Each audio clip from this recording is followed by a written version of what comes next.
Hello and welcome. Today we are in the Tier 8 US battleship and the mighty Massachusetts.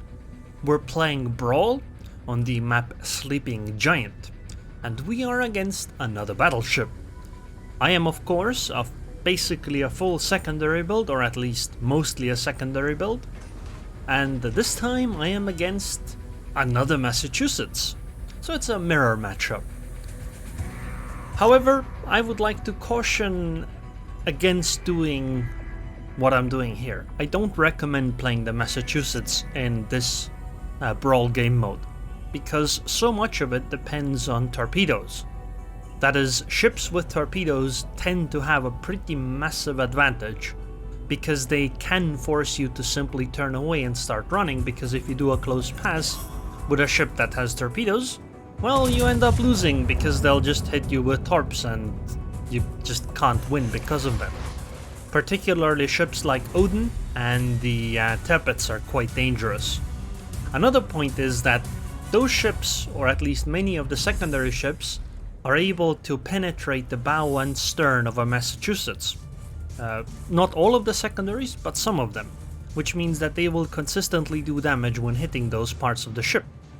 Whereas the Massachusetts secondaries cannot do that to another battleship. Because of that, you're also fighting from, you're fighting from a worse position. However, against the other three classes though, Massachusetts is pretty damn good. She has a strong torp belt, and great secondaries, and decent guns too. But against battleships, not really recommended. In this case though, it's a mirror matchup, so it should not matter at all. Now the enemy does seem to have had some better luck with the fires. She started the fire basically immediately, which is obviously an advantage. Now here, I'm not really sure if I want to do a close pass with the enemy Massachusetts. Maybe it'll end up in a ram, in which case it's a draw, and I don't really like that.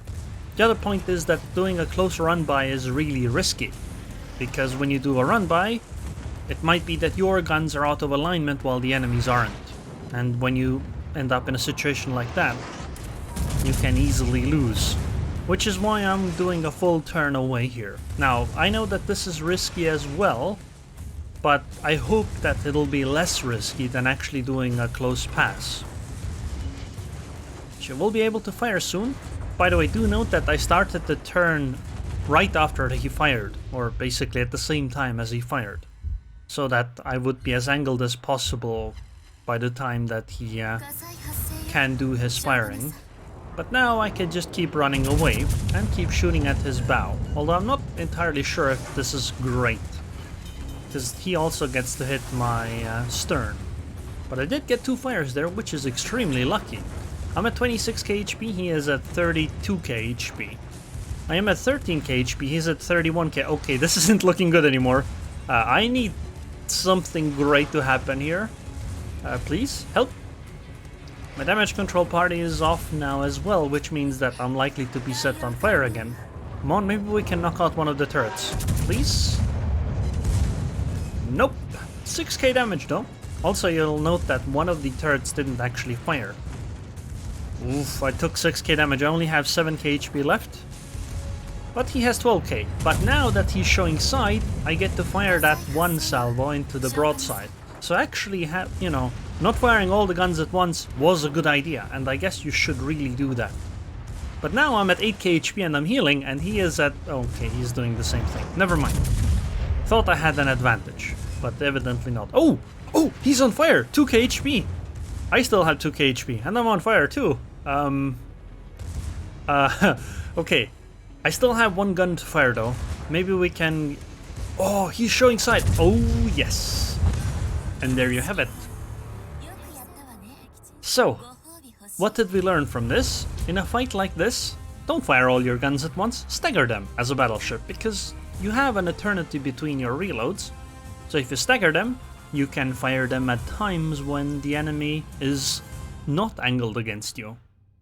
Like, because if he wants to bring his rear turret around, he has to show some side, and then that's when you can fire it. Also, notice the damage. I actually took I did 86k damage to him, but I took 98k myself. And the difference is in the AP damage done. The HE and fire damage is basically identical or close to it, but he did 14,000, well 14,000 more AP damage. But it also means that I used my damage control parties better, because I was still alive at the end, even though I took over 10k more damage, right? Or, well, 14k more damage.